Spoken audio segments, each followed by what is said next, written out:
Hello everybody, J.Yumeko here, and welcome back to the house in Fata Morgana. I believe that last time we left off, had we gotten through her little ball thing yet? No. Okay, so what had happened was this, I remember now. We'd kind of reached a climaxing point with all this stuff.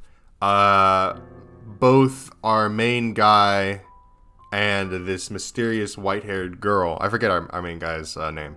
But him and this mysterious white-haired girl had a bit of a moment. They kind of shared, she shared her story with him, but I don't think that she's given us the entire truth here. I think that there's a little bit more to be seen, and things kind of left off on a very ominous note with our black-haired maid here saying something along the lines of, oh yeah, at the time I didn't intervene because it all seemed to be going well for both of them, but I never would have guessed what was going to happen next. So something's about to happen. We don't know what that is, but hopefully we're going to find out today. Before we jump into this though, I do want to let you guys know that, what is it? Oh yeah. I would really appreciate it if you guys went and checked out some of our other series, such as Cinderella Phenomenon, The Letter, Saint Maker, those guys, because those are genuinely some really good series that I would highly recommend you guys checking out. And it would mean a lot to me if we could pump up some of the view numbers on those as well. But just a suggestion. Maybe you guys might end up enjoying those series just as much as you enjoy some of the more popular series on this channel like this. But without further ado, we're going to go ahead and jump right back on into this. I don't know if I should have done Inspect Your Memories. Alright, a slow killing poison. That's not ominous at all. That is not foreboding whatsoever. Let's go. No way this could go wrong, right?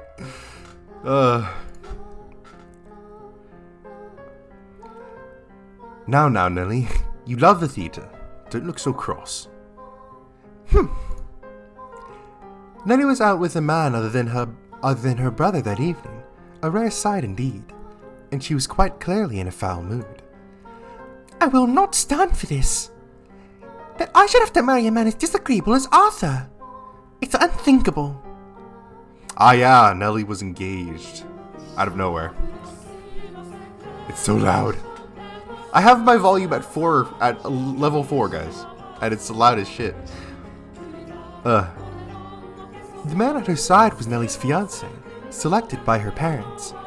On any other occasion, she would have snubbed an invitation from any man who was not Mel, but she had little to say in this matter.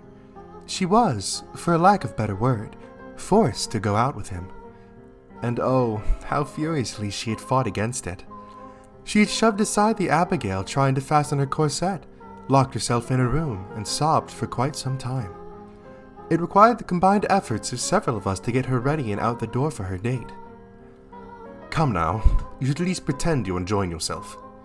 Or do you want people to think we don't get along? Do we get along? Well, I want to, for what it's worth.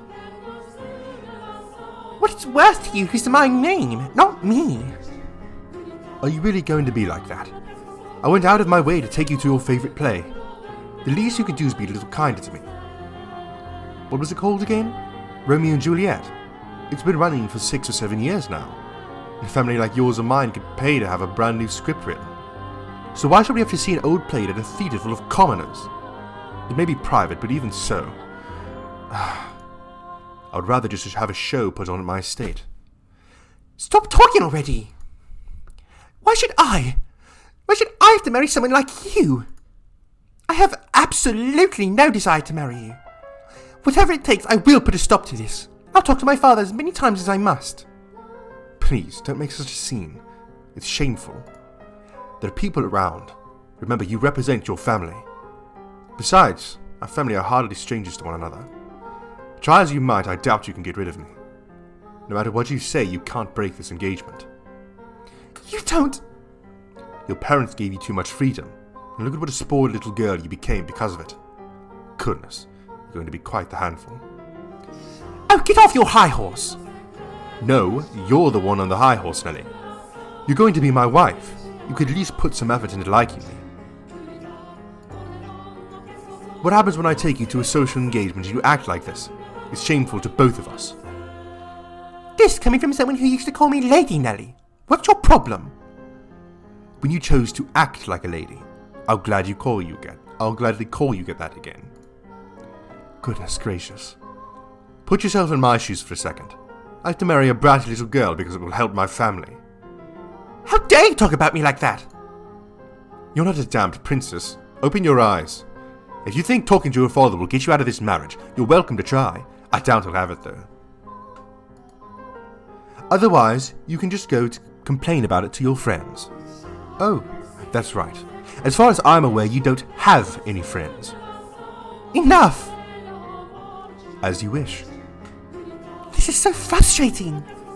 Why should I have to listen to this jerk mock me? I have Mel. I know. If father won't listen to me, I'll ask Mel to talk to him. Mel will be able to convince him. Come on now. Your favourite play is about to start. Maybe you should face forward. Enjoy it while it lasts. You won't be talking down to me much longer. What? Is that? Wait, Nelly! Get back here! What is that damn child's problem? I didn't give her permission to leave. Father will be sure to hear about this. I cannot have the roads making any more of a fool of me. Uh-oh. Oh, we're at the fucking... Oh, no! Yep, okay, so this is about to go down. You're fine. Don't be shy. But so many people are looking at me. That's because you're gorgeous. No, it's because I look strange. I assure you, that's not the case. It is true that you have an unusual appearance, but right now, the unique color of your hair your skin, and your eyes all serve to accentuate your beauty. You sound like a prince, Lord Mel. Well, you think so? I mean, I did say I'd be a stand-in prince for you, but... I think you're a wonderful prince. Oh, what did she say? Not just a stand-in. Which makes you my princess, I guess. I don't... Oh, you're supposed to say, yes, I am there. You're going to make me sad. I guess I'll just have to keep working at it until you submit. Rizzler, where did all this game come from all of a sudden, bro? Like just like a couple episodes ago, he was fumbling so hard, and all of a sudden, look at this guy, smooth talker over here. Oh, hey, the play's about to start. What am I supposed to be doing? Nothing in particular. Just sit back and enjoy the show. Oh, but there is one thing. Yes? If I start dozing off, could you wake me up?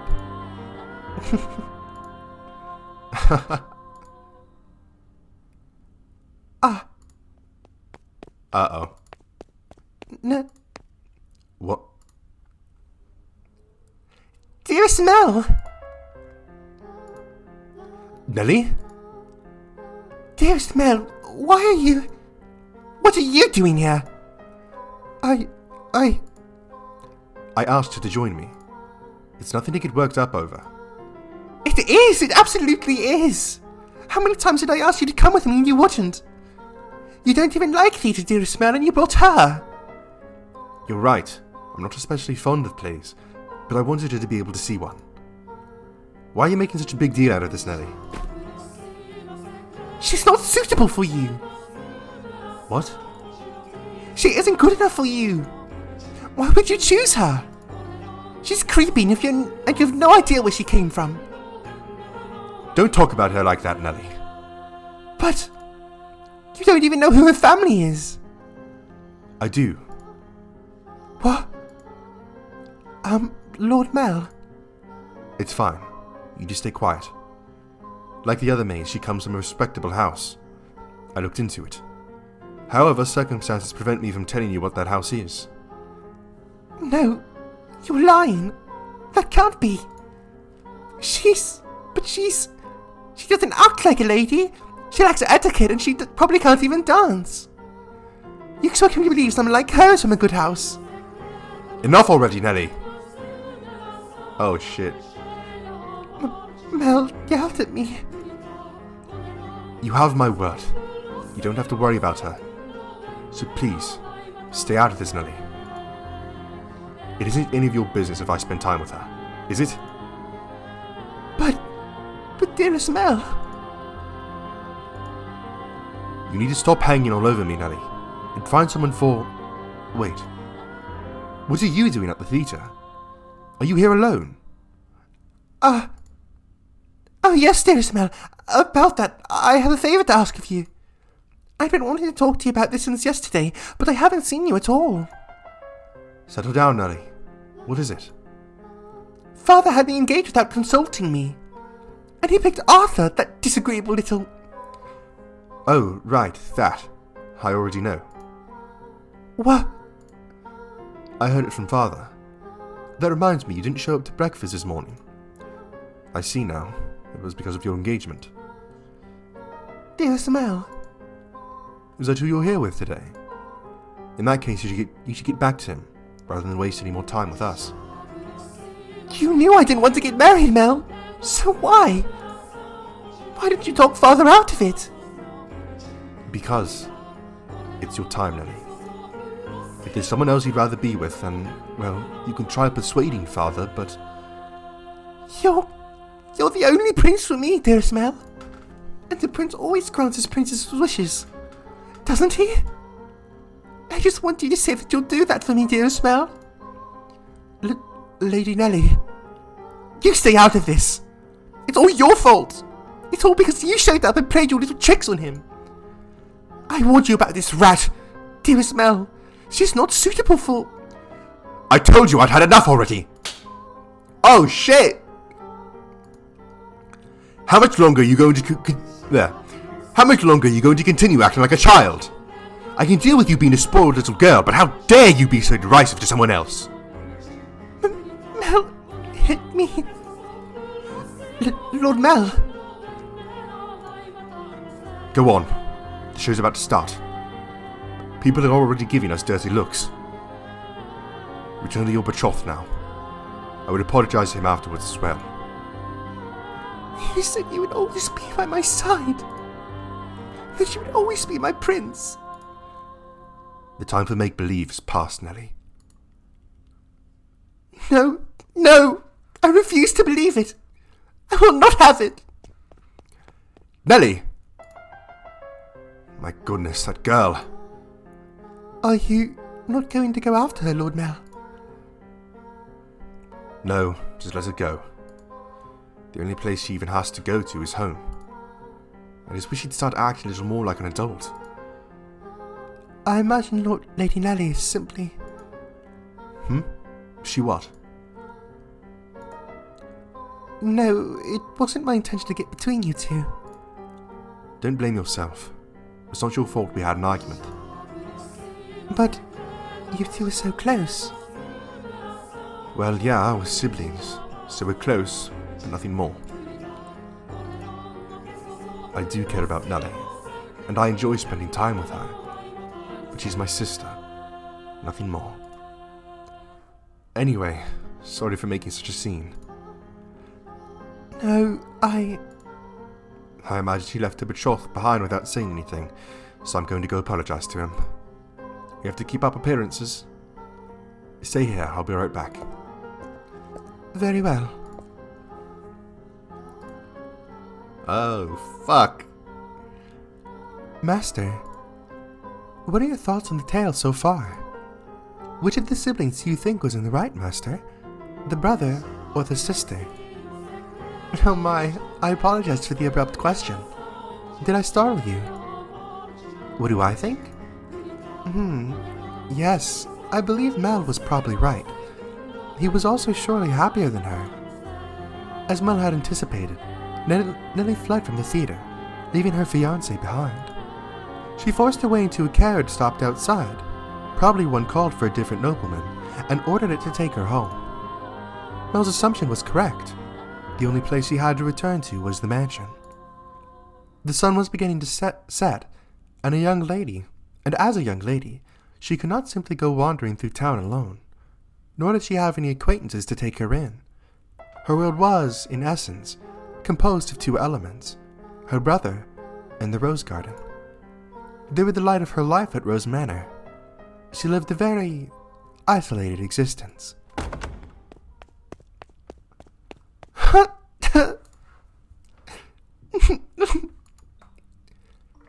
When she escaped back home, Nellie went straight to her room, locked the door, and began sobbing. The waves of her sorrow came crashing effortlessly over the levees. Tears streamed through the cracked walls of the dams blocking her tear ducts. Why? Why? Why would you help me, Mel? Why would you take my side? The decor in her room appeared blurry through her damp eyes. Memories of the day she had it redecorated played back in her mind with crystal clarity. She told me she had no feelings for you. That liar! That liar! She let her emotions run wild, breaking glass craftworks, silver plates designed by famous foreign artisans, flower vases, all sorts of things. It was as though a beast had been set loose in her bedchamber. The vase she tossed shattered against the painting hanging on the wall, spraying water, porcelain, and roses in every direction.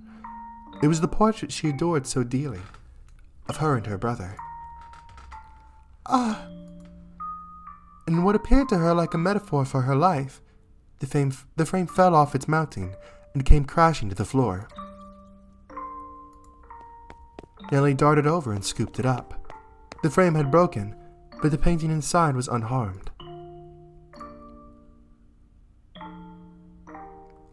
The two smiling children were still the very image of happiness, inseparable siblings gently holding one another's hand. And my prince is no more. Though in her present state of mind, that image of happiness brought her nothing but misery. And the worse she felt, the more frustrated she grew with the smiling girl and kind boy of her past. The princess is no more either. You're not a princess anymore, Nellie. Some other woman has taken your place. I trusted you, Mel. I believed you would always be there for me. This painting, it's nothing but a lie. That's not the real Mel. That's not the real me. It's all a big fat lie. A lie. I wish this painting never existed. That it was never made. That I never had a brother. This painting. In a fit of emotional distress, she scratched feverishly at the painting she once considered precious. She put more force into her fingers than she, or perhaps anyone, might have imagined she could. Flakes of paint began falling off the canvas, and in time, she noticed something peculiar. Huh? What is this writing? Something's hidden beneath the paint. Just a little more. A date. Why would that be hidden? What could it be for? Completed May 1587. 1587? She read aloud the faded, scratched-up handwriting. After staring blankly at the text for some time, the color in her face began to drain. What is this? How could this have been painted 16 years ago? I wasn't even born yet then, and Mel would have just been a baby. Is this not me? Is that not Mel? There's still more writing. Urged on by her rapidly pounding heart, Nellie ferociously scratched away at the painting. Even as her clean pink fingernails were soiled with fragments of paint and blood, she did not stop. She was so overwhelmed by trepidation that she could not stop. She had a horrible premonition that something was about to happen, something indescribable, incomprehensible. This is how I envision your son and our unborn daughter might look several years from now. Your son and our unborn daughter. So this was a painting of the future. Then it really is of me and Mel. Wait, hold up. Of your son and our unborn daughter? The puzzle pieces are starting to fit in. Here's what I think is the case. I think the white-haired girl's father. Holy shit. Okay, you have Mel's mother and father, who gave birth to him. But then you have the painter come in, who is the white-haired girl's father. This is just a wild theory I'm chucking out there. Maybe the wife cheats on her husband with the painter, aka the white-haired girl's father. She gets pregnant with Nellie, and that's why he was kicked out of the house. It wasn't because they didn't like one of his paintings. He was kicked out of the house because he had basically gotten this guy's wife pregnant. So he kicks him out of the house. She's already pregnant, and so at that point he's probably like, the father's probably like, okay, well, we might as well have the child. They have the child, and that child is Nellie. Holy shit. Which would basically make the white-haired girl and Nellie stepsisters. Oh my god. Wow. Okay. No, use your head, stupid. I'm only 14. 16 years ago, I would not have even been inside, Mother. But then who is this? Who is that holding Mel's hand? Who is that with my brother? More, there has to be... Ow! Found it. There's more writing. I have to know what this is. Calm down, Nellie. It's nothing to get worked up over. I'm sure it's nothing. Calm down and read. There's nothing to worry about. If our unborn child... This is what the writing of the painting said. If our unborn child does not have your hair color, then you will probably not be able to take her in as your own. I will be punished and my life made miserable. And so I pray that this child might have flaxen hair. Though is it a sin to wish she has in her a trace of me, I do hope it is a girl. Wowzers. So from just that alone, it could even be possible that maybe even the white-haired girl and Nellie are direct siblings. Oh, wow, what a revelation. What a revelation. What am I reading? I don't get it. Someone tell me, what does this mean? A painting from 16 years ago. A hair color, sin. I do hope it is a girl.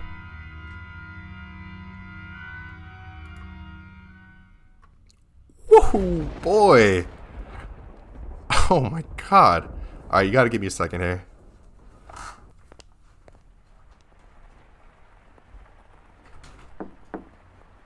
Alright, so we've had a mysterious knock on the door. Yes. It's Nellie. Let me in. Lady Nellie. Oh, you changed out of your dress. That's a shame. It looked nice on you. It really did look so nice. Almost like you were a princess. Lady Nellie. Say, I've got a question for you. Do you mind? By all means. What kind of hair did your father have? I beg your pardon? Did you not hear me? Should I repeat the question? No, I assumed it would be about Lord Mel. I'm just so curious about where you got that white colour from. My father was more tan than white, so I didn't inherit my paleness from anyone. I asked about your father's hair colour. Why would you want to... There's no reason you can't tell me, is there? My father, had white hair. But that was simply because he was an older man. I do not think he was born with... Lady Nellie.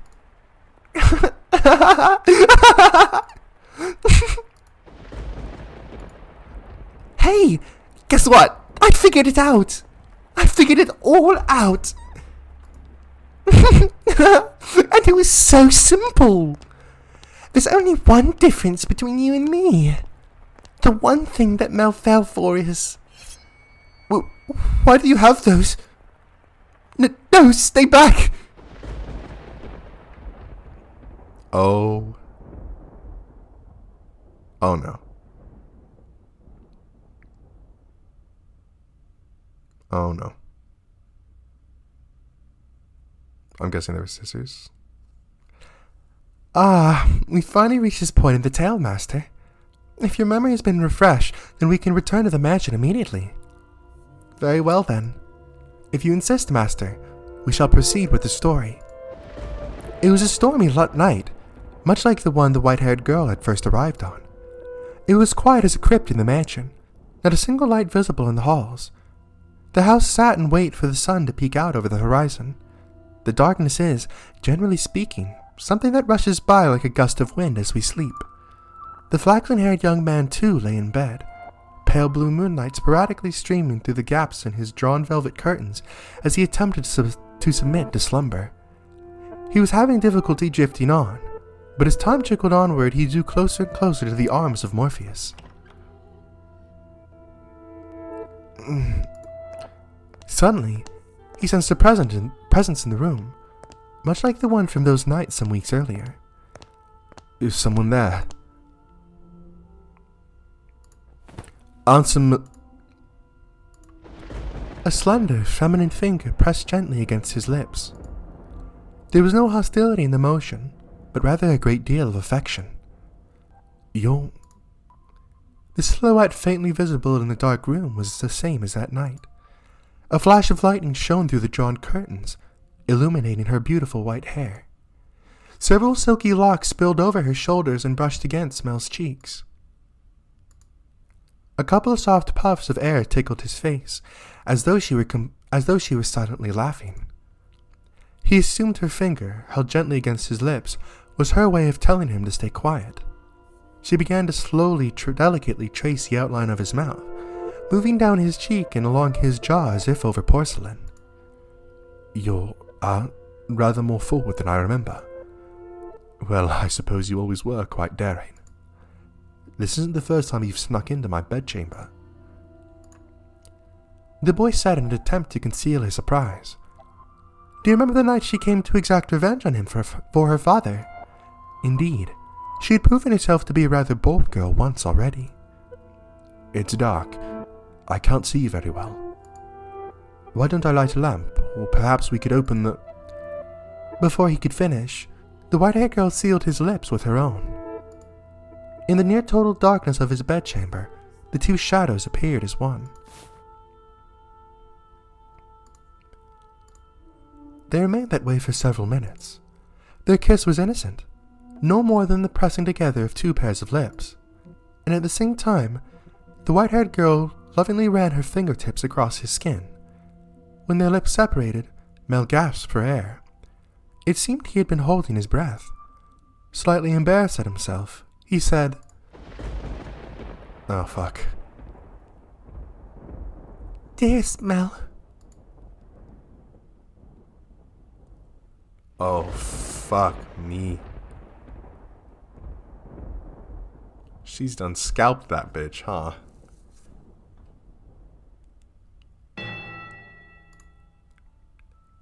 Nothing.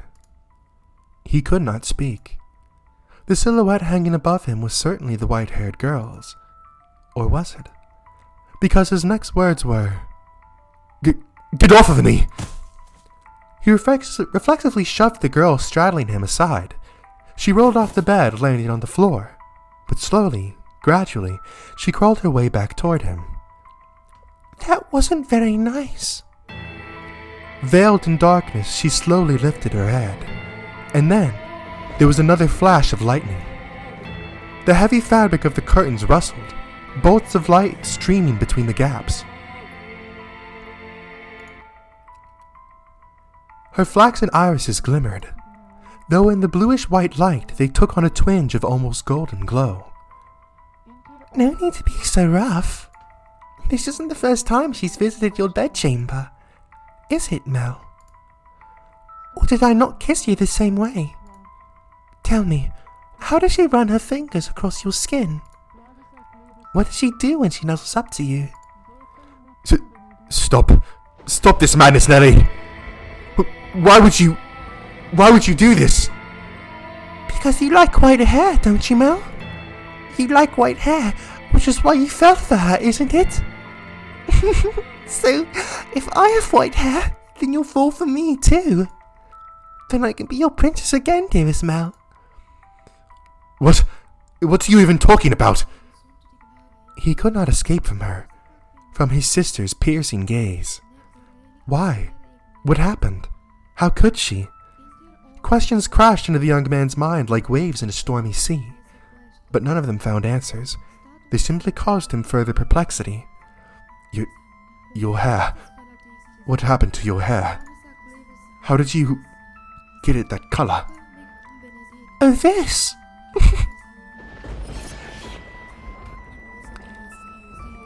You like my wig? But as soon as the words left her mouth, Mel was in motion, propelled by pure instinct. He clenched Nellie's shoulders tight enough to dig his fingers into her flesh. You're hurting me, Mel. What did you do to her? Tell me, what did you do? I made her leave. It was a perfectly reasonable decision. She was obviously not nobility, and was hardly fit to be a part of this household. But there's no need to worry, Mel. I'm here to take her place. You sound like a mad woman! It doesn't matter if she was of noble blood or not. She promised she would stay by my side. So why? How could you do that to her? I promise you that long before she ever did. And I loved you far more than she did, Mel. Have you lost your mind? You're not making any sense. Where is she now? What is she doing? It's always her with you. What more could you want from me? Tell me, what does she have that I don't? What do I have to do to get you to focus on me and only me? We're siblings. Do you not understand what you're doing? Oh, I understand it quite well. Far better than you do, dearest Mel. I even know that the former queen was executed for it. But if we don't get caught, there's no problem. Nelly, are you saying you've always felt this way about me? Oh my, you didn't notice, dearest Mel. You truly are a tense one. I guess your matches isn't your strong suit. But you've noticed now, haven't you? You know exactly how I feel about you, right? Quit it. Enough! Don't say anything else! Stop having these insane feelings for me! It's disgusting!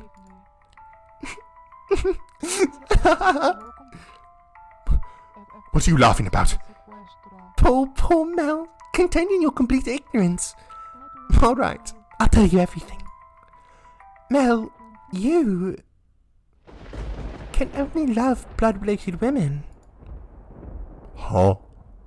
Exactly, that's what I'm saying, Mel. What the fuck? His cackling sister appeared to him like some kind of inhumane life form.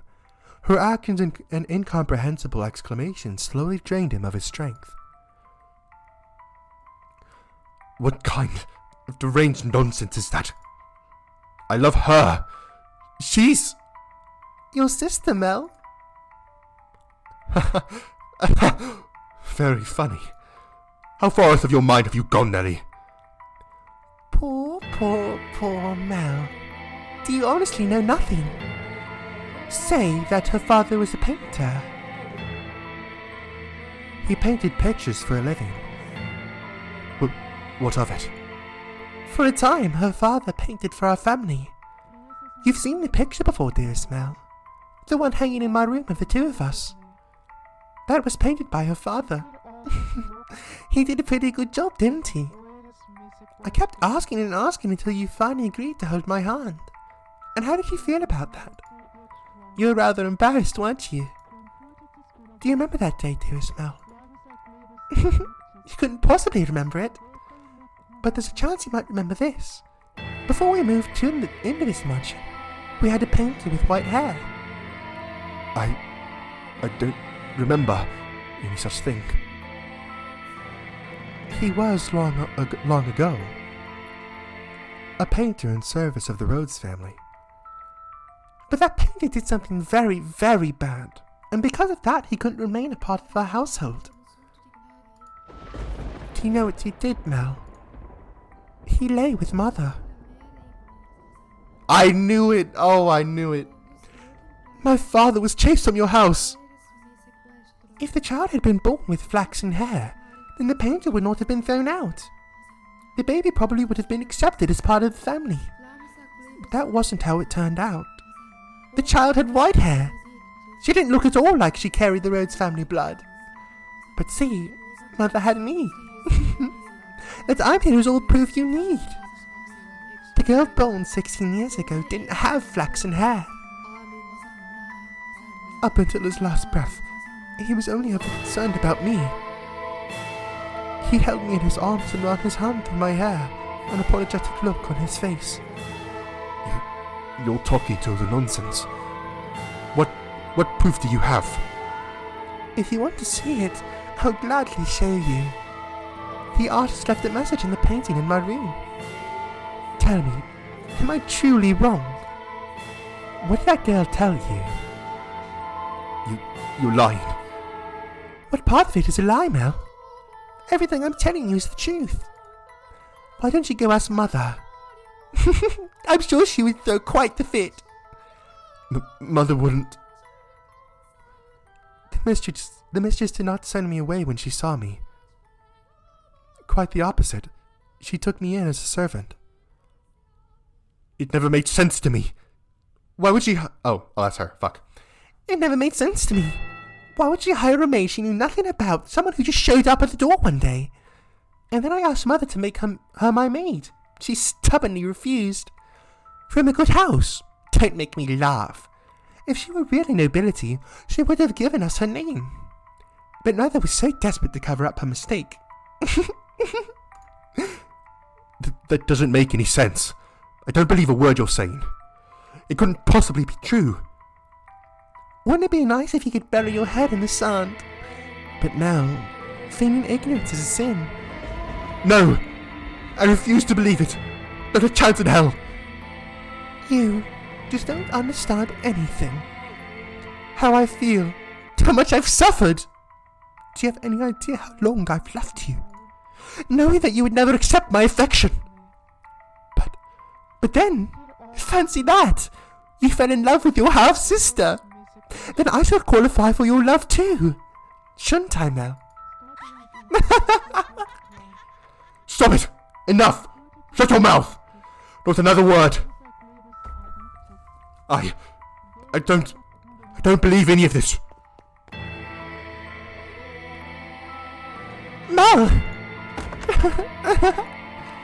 I know you'll never love me. I know there's nowhere for me to run. Say, when we were kids, was that really me? Was I really by your side, Mel?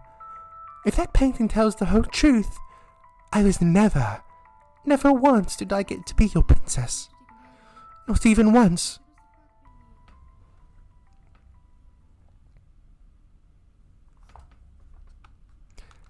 Dearest Mel, everyone just loves to dote on me. They're always telling me how pretty I am. Mother does, Father does, and all the maids do too. I can do anything I want. So for me, Acting like a spoiled child is the only form of rebellion I have. I don't have the kind of freedom you do, Mel. I'm just a doll for the family to play with. When I have visitors, it's only ever for show. So it's not my fault that I don't have friends. Dearest Mel, you're the only one who's ever cared about me more than anything in the world. Dearest Mel, I always knew how I would react if you fell in love. I would cry my eyes out. I would envy her to death. I would get angry as a bull. But eventually, I would have given up. I knew I could never have it my way after all. My feelings would never bear fruit. So why did she have to be your sister? Tell me, why?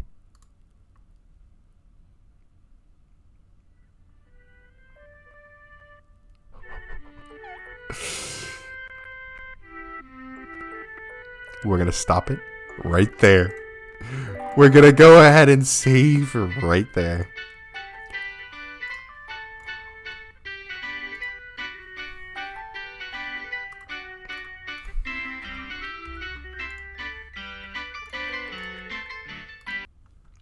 Holy fucking shit. Holy shit. Okay. Never in my wild imagination did I ever think this was going to take a turn like that. So my theory seems to be correct. So the painter had a child with Mel's mother, who turned out to be the white-haired girl, who was then essentially cast out with her father. All these years later, once her father died, she comes back to the mansion. Her mother, probably feeling guilty over, what she did, takes her in as a maid, and Mel ends up falling in love with her.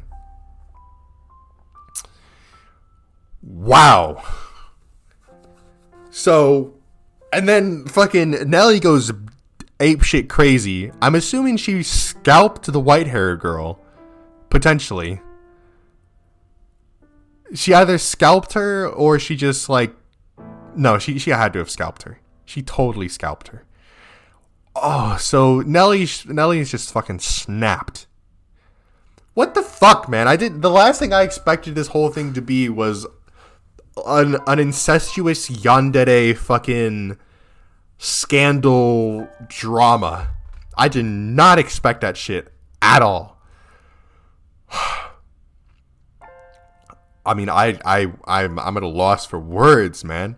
Holy fucking shit. I did not expect shit to pick up that quickly, compared to the last episode. Oh, okay, well, we have a lot to look forward to. Some of my questions being, is the white-haired girl even still alive?